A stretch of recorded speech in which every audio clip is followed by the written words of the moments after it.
Hello everyone, how are you all. So आज जो नीम reaction हम देखने वाले हैं उसका नाम है Wurtz. So let's quickly proceed to the mechanism and the reaction of Wurtz. Okay, तो वुड्स रिएक्शन में आपको याद रखना है कि this reaction is to convert alkyl halide.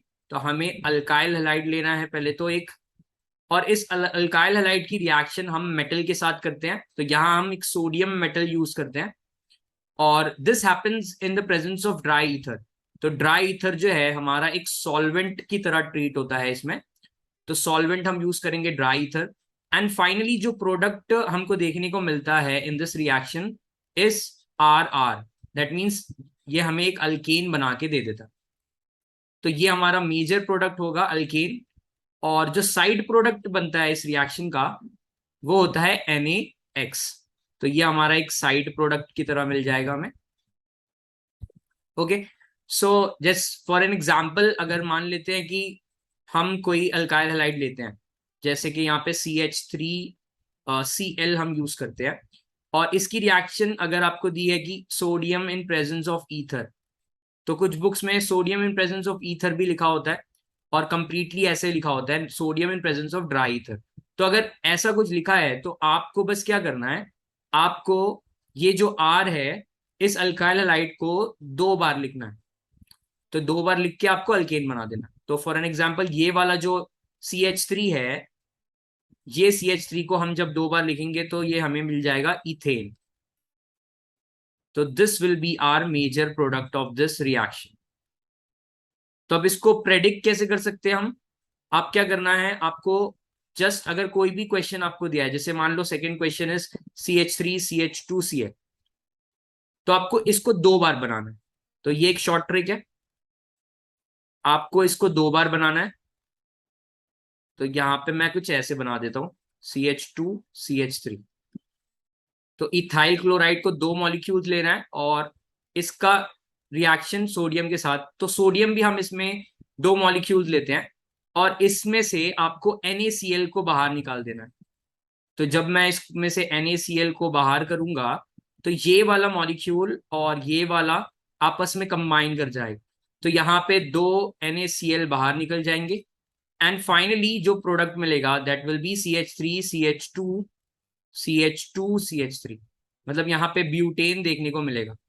तो आप इसमें देख सकते हैं कि this method is used to prepare even number of chains. Even number of chains मतलब आपको अगर 1 चेन से 2 चेन बनाना है तो आप ये रिएक्शन यूज करेंगे, आपको 2 चेन से 4 चेन बनाना है तो आप ये यूज करेंगे। तो इवन नंबर ऑफ चेन्स इसमें बनती है। Okay, now let's see the mechanism of this reaction.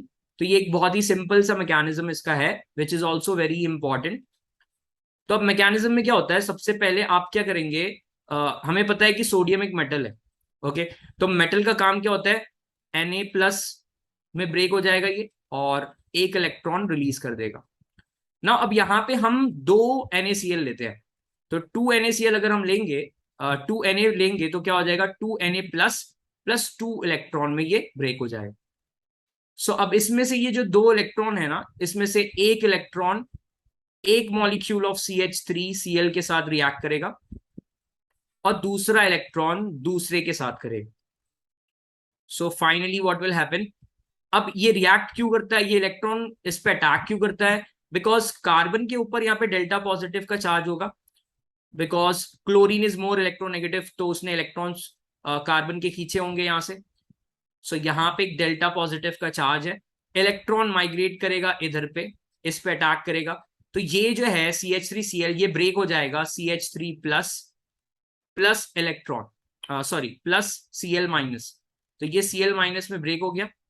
Now this positive charge will get 1 electron. तो जैसे ही CH3+ को एक इलेक्ट्रॉन आपने प्रोवाइड किया, so it will give CH3 dot. तो यहाँ पे एक फ्री रेडिकल का जनरेशन होता है। तो यहाँ पे एक फ्री रेडिकल बन जाएगा। सिमिलरली दूसरे मॉलिक्यूल के साथ दूसरा इलेक्ट्रॉन अटैक अगर करेगा तो ये अगेन यहाँ पे अटैक करेगा। तो सेम कहानी रिपीट होगी, ये Cl- बाहर निकल जाएगा। तो यहाँ पे ये CH3+ plus chlorine Cl minus, and इस पे जब एक इलेक्ट्रॉन आप प्रोवाइड करेंगे अगेन ये फॉर्म करेगा CH3 डॉट। ओके, नाउ अब ये जो फ्री रेडिकल है और ये जो फ्री रेडिकल है आपस में कोलाइड करेंगे और बॉन्ड का फॉर्मेशन करेंगे, तो CH3 डॉट और CH3 डॉट मिलके बना लेंगे इथेन। तो इस तरह से हमें क्या मिल जाएगा, इस तरह से हमें फाइनल प्रोडक्ट इसका जो है वो अल्केन मिल जाएगा। अब नाउ द साइड प्रोडक्ट, तो अब ये जो NaCl बना ये कैसे बना होगा, यहां पे आप देख सकते हैं कि Na प्लस, यहाँ पे 2Na प्लस निकला हुआ है, तो ये जो Na प्लस है और यहां से आपको देख सकते हैं कि Cl माइनस निकला है और इधर भी Cl माइनस, तो ये 2Na प्लस Cl माइनस मिलके 2NaCl बना लेंगे। तो काफी सिंपल सा मैकेनिज्म है इसका। अब इसके अंदर देखते हैं कि what is the role of solvent. तो अब यहाँ पे हमने ड्राई ईथर लिया है, तो वो क्यों लिया है, तो ये ड्राई ईथर क्यों लिया है, कुछ और सॉल्वेंट हम इसमें क्यों नहीं यूज करते। तो ड्राई ईथर का एक अच्छी बात यह है कि ड्राई ईथर जो है वो पोलार अप्रोटिक सॉल्वेंट है। तो अप्रोटिक सॉल्वेंट होने की वजह से क्या होता है, वो रिएक्शन शो नहीं करता, बिकॉज यहाँ पे देखो ये बहुत एक्टिव है, मतलब ये मेटल जो है काफी रिएक्टिव है। एक्टिव मेटल जो है sodium, that is very much reactive. तो हमें कुछ ऐसा सॉल्वेंट चाहिए जो कि रिएक्ट ना करे, वरना तो रिएक्शन में काफी इफेक्ट हो जाएगा। इसीलिए हम इसको यूज करते हैं, एक पोलार अप्रोटिक सॉल्वेंट। तो इसीलिए ये सिर्फ एक मीडियम प्रोवाइड करता है इस रिएक्शन में, रिएक्ट नहीं करता किसी भी सबस्ट्रेट के साथ। That is the reason why this is used. Okay, now let's see some question related to Wood's reaction. So here are my questions. आपको बस इसमें प्रोडक्ट्स प्रेडिक्ट करना है। जैसे फॉर एन एग्जांपल, अगर मैंने ये वाला अल्काइल हैलाइड लिया और इसमें मैं sodium in presence of ether जैसे ही देखता हूं, तो मुझे याद रखना है कि दिस इज वुड्स रिएक्शन। तो अगर ये वुड्स रिएक्शन है तो आपको इवन नंबर ऑफ चेन्स बनानी है।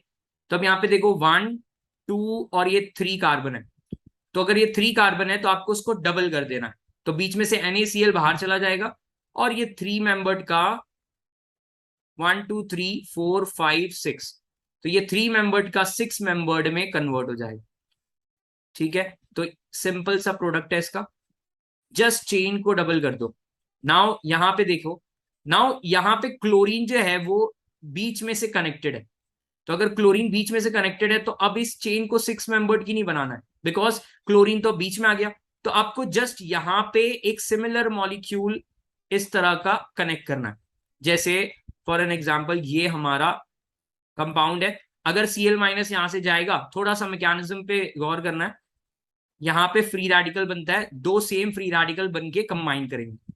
तो इधर पे भी हम ऐसे ही करेंगे, इस तरह से एक डॉट इधर आ जाएगा जैसे ही क्लोरीन यहां से बाहर निकलेगा, एंड सिमिलरली यहां पे भी ऐसा कुछ बन जाएगा और इधर पे एक डॉट बन जाएगा। तो दो मॉलिक्यूल्स में से Cl बाहर निकलेंगे और ऐसा कुछ देखने को मिलेगा। अब आपको बस क्या करना है, वो डॉट्स को कनेक्ट करना है, तो ये दोनों डॉट्स को कनेक्ट कर दो। तो this will be our final product. तो इसको आप कैसे भी बना सकते हो, you can make it like this also. तो दिस इज ऑल्सो करेक्ट। तो it depends on you how you make it. So ये हमारा फाइनल प्रोडक्ट मिल जाएगा।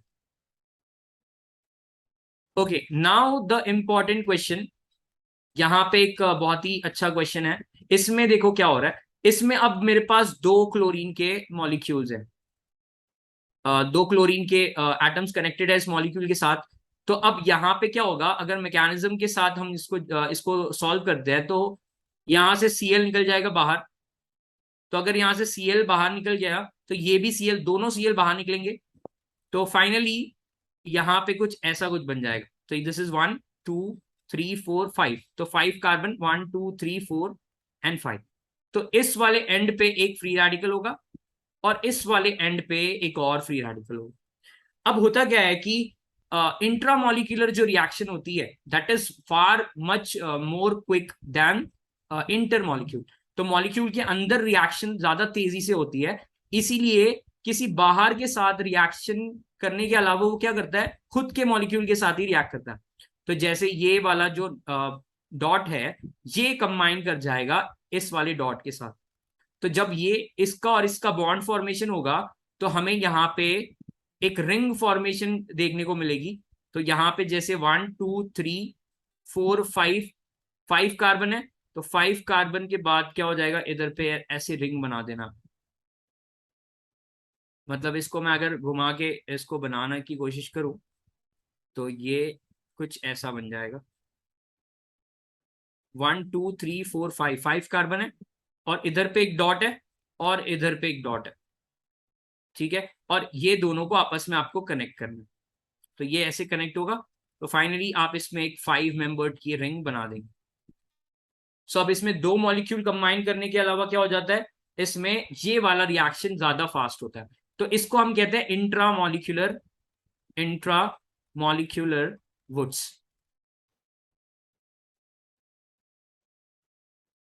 ठीक है। तो जब भी दो मॉलिक्यूल, दो एटम्स ऑफ क्लोरीन या दो एटम्स ऑफ हैलोजन कनेक्टेड होंगे तो आपको इंट्रा मॉलिक्यूलर वुड्स सोचना है। और अगर सिंगल क्लोरीन है तो आपको बस इंटर मॉलिक्यूलर रिएक्शन करना, मतलब दो अलग अलग मॉलिक्यूल के साथ। सो आई होप कि वुड्स रिएक्शन आपको समझ आ गई होगी। So thank you very much.